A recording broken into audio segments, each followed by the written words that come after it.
मुम साहब मसला वो कह रहे हैं ज़बान का है। अगर वो तरीके से बात कर लें, एक वज़ीर आला के तौर पे ज़रा मौज़्ज़ब होकर बात कर लें, एक हफ्ते में 2-2 मुलाकातें कराएंगे हम आपकी। अच्छा, मैं थोड़ी सी कहता हूँ, मैं अभी सहर साहबा की बात सुन रहा था। मैं आई वांट टू आस्क, क्या वाकई ये इनको नहीं पता कि ये मुलाकात किस वजह से नहीं हो रही, कि ये इमरान खान की वजह से नहीं हो रही, या क्या वाकई इनकी ये अंडरस्टैंडिंग है? ये मेरा एक सवाल बनता है कि वाकई है, या ये for the sake of television ये इस चीज़ को बताना चाहती है। नंबर 2, देखिए इन्होंने जो बताया ना कि हम लोग तो करना चाहते थे और उसके बाद उसने तकरीर करके ये की और जज्बाती तकरीर किया, इन्होंने अपना ज़र्फ बता दिया कि हम लोग आपका जो हक है, हम आपको आपका हक नहीं देंगे। क्यों?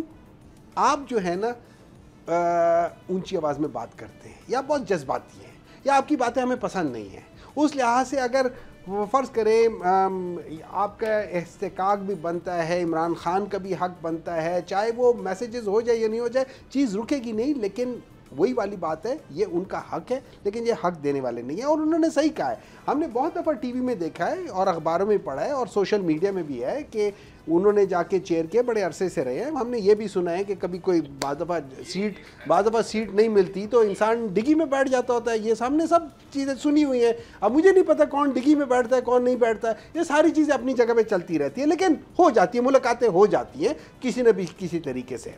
तीसरी बात, मैं ये समझता हूँ कि अगर ये लोग इस चीज़ के ऊपर वो हैं कि वो क्या कहते हैं, उसे ये ज़िद के मोहब्बत की भीख मैं मांगूँ, मुझे ये ज़िद के तकाज़ा मेरा उसूल नहीं। हम तकाज़े करने वालों में से नहीं है, इसलिए कि हम लोग नहीं, इसलिए नहीं, देखिए वो हम अपना राइट मांग रहे हैं, because we are elected people, we are elected people, we are not, हम हारे हुए लोग नहीं हैं, हम धुतकारे हुए लोग नहीं हैं, हम अवाम से धुतकारे हुए लोग नहीं हैं, हम अवाम के मैंडेट पर आए हैं। और अवाम का वो मैंडेट जिसको फाफन, जिसको पटन, जिसको हर एक ने एंडोर्स किया है, जिसको यूरोपियन यूनियन हर एक ने एंडोर्स किया है कि इससे बड़ी धांधली इतने बड़े पैमाने पे नहीं हुई। और फिर उसके ऊपर चले, अब मामला यहाँ पर अटक गया है कि वज़ीर आज़म जो है उन्होंने आपको खैर सगाली का पैगाम भेज दिया है। आपकी तरफ से ये है कि पहले मुलाकात कराएं, वो कहते हैं अपने लहजा ठीक करें। 27वीं तरमीम आ रही है, सुना है उसमें मोहसिन नकवी साहब की बड़ी मुलाकातें भी हो रही हैं। NFC अवार्ड के हवाले से कुछ चीज़ें अमेंड किए जाने की भी है। 27वीं तरमीम पर पीपल्स पार्टी वोट कर रही है, ऑन बोर्ड है, या कोई एतराज़ है? साहब की तो आपको ज़रूरत अब नहीं है, आपस में शेर व शिकर हो रहे हैं, काफ़ी है।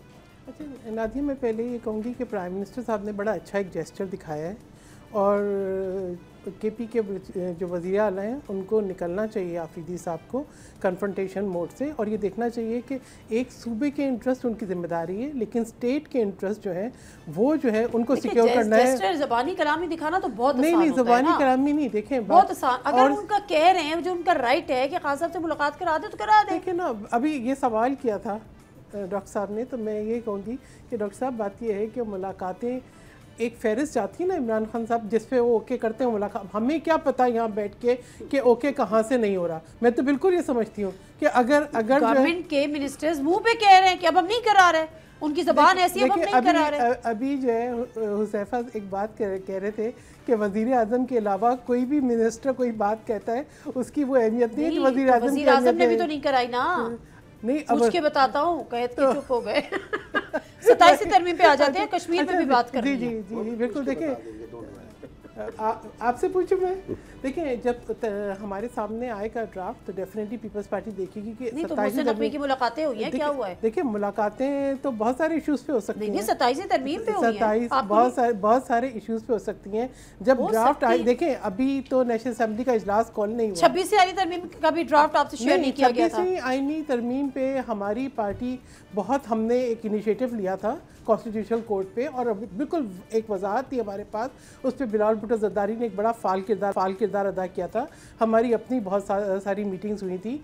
अभी जो है मैं समझती हूँ कि जो पीपल्स पार्टी जिस इशू को डिस्कस कर रही है वो आज़ाद कश्मीर की हुकूमत है, ठीक है, उस सिलसिले में जो है। अब बाकी ये कि सदर मुमलिकत से आज़ाद कश्मीर की हुकूमत पे अदम एतमाद लाने की आपको ज़रूरत क्यों पेश आई? देखिए, बात ये है कि जिस किस्म के हालात हो रहे थे आज़ाद कश्मीर में, पीपल्स पार्टी का वजूद ही कश्मीर के इशू पे हुआ था, ठीक है। पीपल्स पार्टी वो इलेक्शन जीती थी, फिर जिस तरीके से मैनूवरिंग होके ये हुकूमत दी गई और उसके बाद के जो हालात दे सकती है कि आपकी हुकूमत में आने के बाद ऐसे कोई हालात नहीं होंगे, या वो जो अवामी एक्शन कमेटी है वो कोई एहतजाज नहीं करेगी, कोई मुतालबात नहीं सामने रखेगी? ये गारंटी दे सकते हैं? एक पॉलिटिकल प्रोसेस है। आज बिलावल जरदारी ने बात की है मीडिया से, उन्होंने कहा है कि उन्होंने खुद एक जिम्मेदारी ली है कि ही विल इंश्योर कि हालात बेहतर हों। देखिए, पॉलिटिकल प्रोसेस जब चल रहा होता है ना तो पॉलिटिकली वो हैंडल हो जाता है। जब पॉलिटिकल प्रोसेस रुक जाए तो नॉन पॉलिटिकल एंटिटीज जो है वो मिसमैनेज हुआ था। देखिए, पॉलिटिकल नहीं प्रोसेस चल रहा होता तो नॉन पॉलिटिकल एंटिटीज़ अपनी जगह बनाती हैं। पॉलिटिकल प्रोसेस चल रहा होता है तो हर चीज़ का हल निकलता है। तो मुझे तो बिल्कुल पूरा यकीन है कि पीपल्स पार्टी है सीजन पॉलिटिक्स। अवामी एक्शन कमेटी जो थी उसके मुतालबात नाजायज़ थे।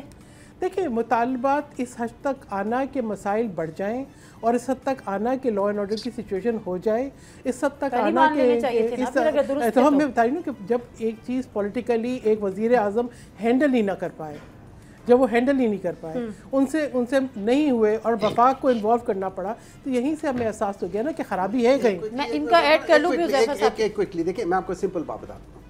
इस वक्त आज़ाद कश्मीर में अपोजिशन लीडर कौन है? चाहे वो फॉरवर्ड ब्लॉक है, पीटीआई का है ना। आपको पता है ये सारा कुछ क्यों हो रहा है? तो डिफेक्शन हो गया ना वो तो। नहीं, लेकिन है पीटीआई के, अभी भी डिफेक्टेड है लेकिन है पीटीआई की। आपको पता है ये अब क्या करना चाह रहे हैं? ये बेसिक जो मकसद है, क्योंकि आगे 6 महीने ही है ना, उससे ज्यादा तो नहीं है। ये 6 महीने पहले भी खत्म हो सकते थे। 3 महीने में एक हुकूमत क्या कर लेगी? मैं बताता हूँ क्या कर लेगी। ये लोग नहीं, कोई क्राइसिस नहीं होगा, उल्टा बढ़ जाए। मैं बताता हूँ, सुन ले। ऑपोजिशन लीडर ये लोग पीएमएलएन का लाना चाहते हैं और अपने दूसरा लीडर जो है ये अपना लेकर आना चाहते हैं। क्यों? अगर पीटीआई का फॉरवर्ड ब्लॉक भी बैठा होना, ऑपोजिशन लीडर के बगैर आपका इलेक्शन कमिश्नर, आपके वो सारी चीजें नहीं होती। ये बेसिक गेम उसका है। बेईमानी कैसे करनी है ये उसके लिए सारा कुछ करना है। मुझसे लिखवा लें, उसके बाद जो ही हो जाएगा 3 महीने बाद ये लोग वो कर देंगे। जब इनके ये काम हो जाएगा ना, उसके बाद ये आ जाएंगे इलेक्शन मोड में। इन लोगों ने करना यही है, इलेक्शन में जाना है। People's party will have a face to go to the people, ठीक है। हम एक डेमोक्रेटिक प्रोसेस पे यकीन रखते हैं। अगर पीपल्स पार्टी परफॉर्म नहीं करेगी, अगर मसाइल का हल नहीं निकालेगी, अगर ऐसे हालात नहीं बनाएगी जो पॉलिटिकली वायबल हो, तो पीपल्स पार्टी क्या फेस लेकर जाएगी? तो अभी 6 महीने बात करें ना, जो करें 6 महीने में। अभी तो हालात वहां पे दुरुस्त चाहते हैं कि एक जिस तरीके से बुज़दार की हुकूमत पंजाब में चलाई थी, ये चाहते कि एक बुज़दार को बिठाए रखें। आप लोगों ने लाकर आए थे बुज़दार की हुकूमत बिठाए रखें। अनवारुल हक को कौन लाया था? देखिए, बात ये है कि पीपल्स पार्टी ने, जहाँ पे पीपल्स पार्टी का नंबर नहीं था, पीपल्स पार्टी ने मैं जरा नून लीग का भी इस पे जान लूं ना कि उनका क्या मौक़िफ़ है। उज़ैफ़ा साहब, आप क्या कर रहे हैं कश्मीर में? इनको सपोर्ट कर रहे हैं या ऑपोजिशन में बैठेंगे? इत्मीनान है इस वाले। क्या डिसाइड हुआ है अभी तक? जी बहुत शुक्रिया जी, मैंने बड़ी जो है तामुल से अपनी बहन की गुफ्तगू सुनी है जी। कोई इसमें दो राय नहीं है। पीपल्स पार्टी को हम अदम एतमाद में भी सपोर्ट करेंगे, ठीक है, और हुकूमत साजी में भी जो इनका वज़ीर आज़म होगा उसको हम वोट देंगे और इनके इत्तेहादी के तौर पर हम इनके साथ होंगे। लेकिन हम वजारतें नहीं लेंगे, हुकूमत का हिस्सा नहीं बनेंगे। और उसमें कोई नाराज़गी नहीं है। उसमें वजह यह है कि हमारे MLAs को बड़ा शदीद एतराज़ है। उनका नुक्ते नज़र ये है कि 2020-21 में जो इलेक्शन कराया गया था वो बड़ा रिग्ड इलेक्शन था, जिसमें पीपल्स पार्टी का मैंडेट भी चुराया गया, PMLN का भी चुराया गया। अच्छा, और तो ये आर्टिफिशियल मैंडेट के जरिए सॉरी मैं आपको इंटरप्ट कर रही हूं। मैं इंटरप्ट करने का मकसद ये कि सिर्फ एक सवाल डाल दूं, उसका भी आप जवाब दे दें। क्योंकि जो मोहम्मद साहब कह रहे हैं कि आपने ऑपोजिशन में बैठना है, इन्होंने हुकूमत में बैठना है, ताकि आगे जाके मामला जो है वो आप दोनों में ही चलते रहे। ऐसा कुछ नहीं होने जा रहा, आप भी हुकूमत का साथ दे रहे हैं। जाहिर है, हम जिस तरह अब मरकज में ये वजारत उज़्मा में हमें इन्होंने वोट किया, कैबिनेट का हिस्सा नहीं है लेकिन बैठते टेरी बेंचेस पर है। अच्छा, अर्ज ये कि अच्छा, उसमें वजह क्या है? हमारे लोगों का नुक्ता नज़र ये है कि 2020-21 में एक रिग्ड इलेक्शन हुआ था। उस इलेक्शन के जरिए एक जो है सिलेक्टेड आदमी को सरदार तनवीर इलियास को पैसे की चमक पर वजीर आजम के मनसब पे फाइज किया गया, और तब पे 1.5 साल पहले यानी आज से, और तब के 1.5 साल बाद अगर 20 से आप बात करें तो पहला एहतजाज हुआ, और अब ये दूसरा एहतजाज भी उसी कॉन्टिन्यूशन में है, क्योंकि बेसिकली अवाम के हकीकी नुमाइंदे असम्बली में है ही नहीं। तो कश्मीर में ज़रा उसकी आबादी 4 से 5 मिलियन है, तो वो लोग ज़रा सड़कों पर आ जाते हैं, आसान होता है कि भी हमारे नुमाइंदे ही मौजूद नहीं, हमारी बात ही नहीं हो रही। बिल्कुल ठीक है। पीएमएल नहीं चाहती थी कि आप री इलेक्शन करवा लें, पीपल्स पार्टी ये कहती थी कि री इलेक्शन अभी कराना मुनासिब नहीं है, क्योंकि सिस्टम के अंदर इतनी ज़्यादा खराबियां पैदा कर चुके हैं ये पीटीआई के लोग, इसको ठीक कर फिर हम इलेक्शन की तरफ जाएं, और जो लोगों से कमिटमेंट्स की हैं कुछ वो हम पूरी कर लें। तो इस हवाले से ज़ाहिर है हमने अपना नुक्ता नज़र रखा, उनने अपनी राय दी, तय ये पाया है कि वज़ीर आज़म पीपल्स पार्टी का होगा, हम उन्हें वोट करेंगे, और हमारी हर तरह की बिल्कुल सपोर्ट, ठीक है, इखलाकी बिल्कुल सपोर्ट, हर ठीक है। तरह तो की मैं उनके बस लिए लास्ट कमेंट रहेगी। मोहम्मद साहब से ले लूं, आपकी ये बात दुरुस्त नहीं थी कि अपोजिशन में बैठेंगे, ये हुकूमत आप में बैठेंगे। मुझसे शर्त लगा के बैठ दे, ये अपोजिशन में बैठेंगे, ये कह रहे नहीं हुकूमत में बैठेंगे। ये अपोजिशन में तो हुकूमतें हो तो डिसॉल्व करके चले जाते हैं, सुन ले, ये तो मेरी पार्लियामेंट बात में कोई सुने, किरदार मेरी बात सुने। अदाई नहीं करना इसका चाहते मतलब है अपोजिशन लीडर कोई नहीं होगा। तो आप वो डिफेक्शन से होगा ना, पीटीआई नहीं, के कौन 20 से 20 पीटीआई कभी नहीं लोग हैं होगी, ना। पीटीआई इनके साथ सपोर्ट कर रही है, इनके पास तो इतने फिर वो नंबर ही कौन नहीं से है, PTI इनके हो? पास आप कह रहे इतने वो भी नंबर ही PTI है। देखें, वो पीटीआई वाले आपने हैं, जोड़ फॉरवर्ड जोड़ के ब्लॉक बनाए थे, है, वो वो पीटीआई चले के हैं, फॉरवर्ड ब्लॉक वाले उनको बनाया हुआ है, आपको पता है फॉरवर्ड ब्लॉक कैसे बनते हैं, वो उनको भी समझ आ गई। नंबर 2, ये जो बात कर रहे हैं ना कि उस जगह पे अवाम है, अवाम का इस असेंबली के ऊपर ट्रस्ट ही नहीं है। सही तरीका होता है अगर ये लोग ईमानदार होते, सही अगर तरीका ये नाजिया होता है RTS 6 सिस्टम महीने ना में बैठता, 6 महीने अगर 2018 देखिए, के मेरी बात इलेक्शन सुने, देखना मेरी होते, बात तो सुने, ये पूरी सूरत मेरी हाल बात आज सुने, पाकिस्तान मेरी बात में सुने, ना मेरी बात सुने, सिस्टम 19 चलता रहता है। सबसे 2024 का? सबसे बड़ा 2018 आरटीएस का। जो पाकिस्तान के अगर फॉर्म 47 ना होता तो क्या देखिए, होता? नादिया जी, जो पाकिस्तान का सबसे बड़ा आरटीएस, पाकिस्तान का सबसे बड़ा आरटीएस 1971 के इलेक्शंस थे। Thank you. सब्सक्राइब करें और बेल दबाएं ताकि कोई खबर रह न जाए।